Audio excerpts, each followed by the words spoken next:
Nobody talks about how Kenyan watchmen are entitled. Yesterday, I had attended an event at Gote Institute, Maendeleo House.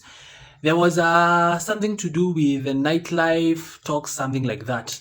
Sasa, we were trying to access a washroom in the same building. And the soldier goes ahead to tell us that the washrooms are accessible only to the people who work in that building. Imagine. Ushaienda mahali soja anatuanisha bag yako unashinda like what the fuck? Imepita screening na nataka bado kuona ndani. Nani alisema masoja wanafaa kuangalia bag za watu ndani?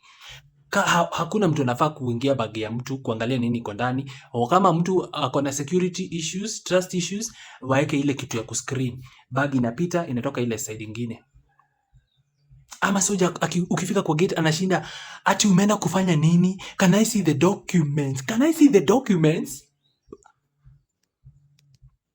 Na soja